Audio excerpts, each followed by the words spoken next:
Loretta Morgan, known to the world as Lorrie Morgan, was born on June 27, 1959, in Nashville, Tennessee, a place steeped in country music lore. She was the fifth of country star George Morgan's children, and from the moment her father, a Grand Ole Opry legend, held her on stage to sing Paper Roses at just 13, it was clear her destiny was bound to music. That debut performance received a standing ovation, and even at that tender age, her voice carried the emotion and poise of someone much older. Her childhood was far from ordinary. Growing up surrounded by some of the greatest voices in country music, Lorrie had a front-row seat to a world of rhinestones, heartbreak, and honky-tonk dreams. By the time she was 16, her world turned upside down. Her beloved father, George Morgan, died suddenly of a heart attack in 1975. The loss was devastating, not just because of the emotional void it left, but because George had been her mentor, her idol, her anchor. Without him, the world seemed darker, the road ahead uncertain. But Lorrie did what she had been taught to do. She sang. She stepped into his shoes, figuratively and literally, joining his band and taking his place in performances across the South. At an age when most teenagers are figuring out school dances and summer jobs, Lorrie was learning to handle contracts, travel long distances, and command a stage alone. During this time, she worked tirelessly behind the scenes of Nashville's bustling music industry. She took odd jobs, including stints as a receptionist at Acuff Rose Music and as a demo singer, recording tracks for other artists to consider. Her grit and charm earned her the respect of seasoned musicians and industry veterans alike. In 1979, she recorded her first singles under Hickory Records, including Two People in Love and Tell Me I'm Only Dreaming. Though these early songs showed promise, they failed to chart, and her dreams of stardom were deferred again. In 1984, the tide began to turn. The Grand Ole Opry extended an invitation for Lorrie to join, making her the youngest female ever inducted at that time. It was a monumental achievement, not just for her personally, but symbolically, as if her father's legacy had officially passed into her hands. It gave her credibility, prestige, and a platform. Yet commercial success was still out of reach. It was her relationship with Keith Whitley that would both transform and haunt her. Keith, a rising star in his own right, shared Lorrie's deep passion for traditional country music. The two married in 1986 and quickly became Nashville's golden couple. But behind the glittering facade, their marriage was riddled with struggle. Keith was battling a long-term addiction to alcohol. Lorrie, fiercely devoted, tried everything she could to help him, canceling tours, monitoring his drinking, and even tying his leg to hers in bed to prevent him from getting up at night to sneak drinks. These heartbreaking stories would later become emblematic of her fierce loyalty and resilience.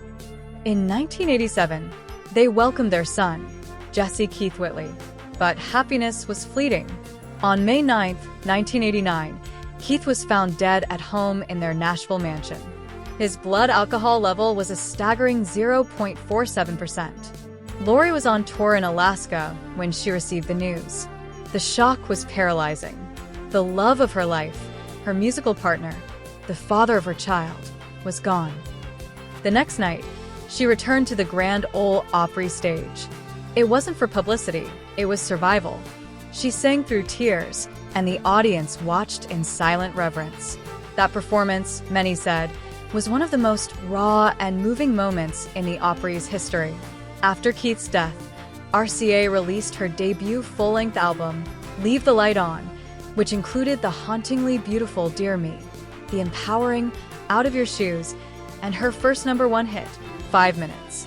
The album sold over 1 million copies and announced the arrival of a major new force in country music.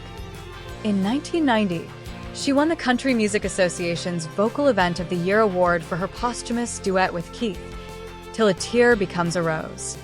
The moment was bittersweet, a recognition of love lost and talent immortalized. Then came 1991's Something in Red, an album that would become her hallmark. The title track became her signature song, a soaring ballad that traced a woman's journey through love, marriage, motherhood, and heartbreak. It struck a chord with listeners across America, particularly women who saw themselves in the song's narrative. Her star rose rapidly in the early 90s. Her next album, Watch Me, was released in 1992 and featured her second #1 hit, What Part of No?, a fierce, unapologetic anthem about setting boundaries. The song became a cultural moment, empowering women to say no and mean it. The track cemented her image as both a glamorous star and a voice for strength and independence. That same year, her marriage to Brad Thompson, Clint Black's former bus driver, came to an end. It was a short-lived union that added fuel to tabloid headlines.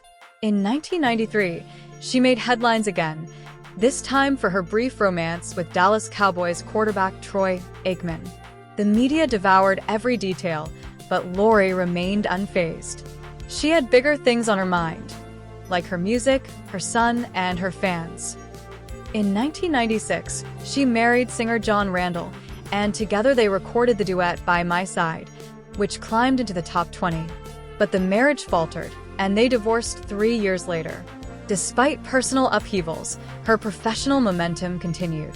That same year, she released a greatest hits album that included a new single, I Didn't Know My Own Strength. The song's powerful message of perseverance and emotional survival resonated deeply, and the album went double platinum.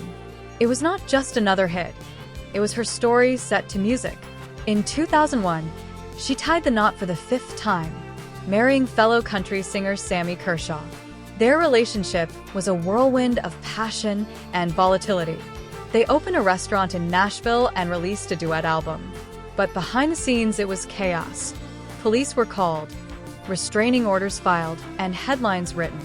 In 2007, they divorced. Lorrie described the relationship as both thrilling and emotionally exhausting. The late 2000s brought financial troubles. In 2008, Lorrie filed for Chapter 7 bankruptcy, citing over $1.7 million in debt.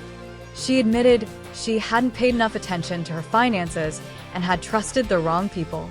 It was a sobering moment for the woman who once sold out arenas.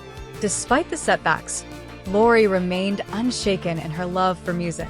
Albums like Show Me How, 2004, A Moment in Time, 2009, and Letting Go, Slow, 2016, revealed a matured artist, one who had lived through the highs and lows, and sang with the conviction of someone who had truly seen life. In 2010, she married businessman Randy White. It was, for many years, her quietest and most stable relationship. The couple kept a low profile, focusing on their blended family. They shared 6 children between them, 15 grandchildren, and even welcomed a great-grandchild. But in 2024, another tragedy struck. Randy was diagnosed with mouth cancer, and Lorrie stepped away from her career to care for him. On June 1st, 2025, he passed away. The loss was profound. Lorrie later said that she didn't know how she'd get back on stage. But just days later, with her son Jesse by her side, she performed again, this time to honor the man she loved. Across her career, Lorrie Morgan has charted over 40 singles, earned 3 platinum and 1 double platinum albums, and toured alongside legends. She's shared stages with Garth Brooks, George Jones, and Tammy Wynette. She's endured 6 marriages, financial hardship, the deaths of 2 great loves, and yet she still sings. She once said, "I've been called a diva, a bitch, a survivor, but I've never been called a liar." Today, she continues to perform, a proud member of the Grand Ole Opry, and a living bridge between country music's storied past and its evolving present. Her voice may carry the wear of decades, but its spirit remains unbreakable. When she sings Something in Red, audiences don't just hear a song, they hear a life that has been lived, lost, and found again.